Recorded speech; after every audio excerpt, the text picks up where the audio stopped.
My name is Brenda Roe and I'm one of the editors for the Journal of Advanced Nursing.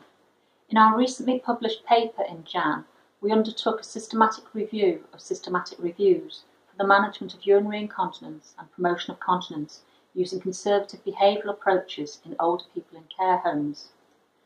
Urinary incontinence is highly prevalent in older people in long-term care settings, including nursing, residential or care homes, and aged care facilities in the community.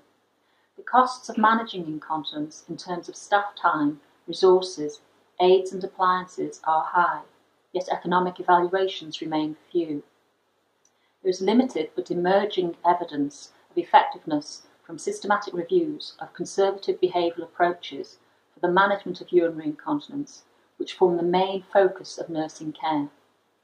We aimed to synthesise evidence from systematic reviews on the management of urinary incontinence and promotion of continence using conservative behavioural approaches in older people in care homes to inform clinical practice, future guidelines and research.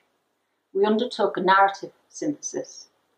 For the review methods, the PRISMA statement was followed, as were established methods for systematic review of systematic reviews.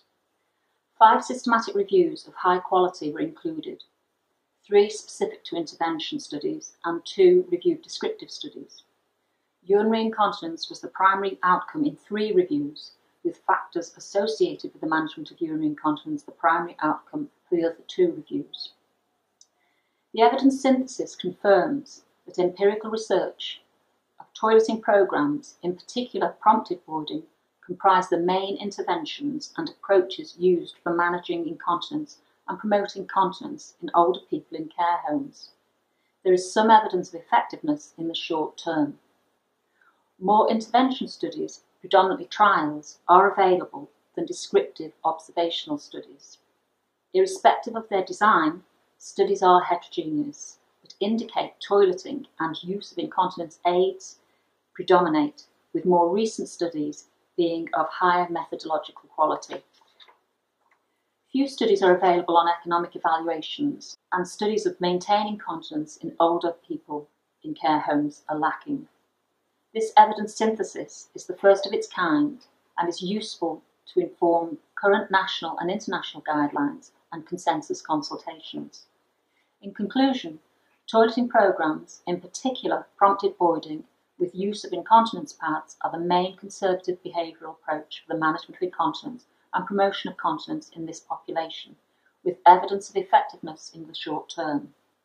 Evidence from associated factors, exercise, mobility, comorbidities, hydration, skin care, staff perspectives, policies, and older people's experiences and preferences are limited. The majority of evidence of effectiveness are from studies from one country, which may or may not be transferable to other care home populations. Future studies that combine complex interventions using standardised outcomes and mixed methods with qualitative studies embedded, including both implementation and economic evaluations, are warranted. Studies should adhere to established international methodological and publication standards. I hope you enjoy our paper, and thank you.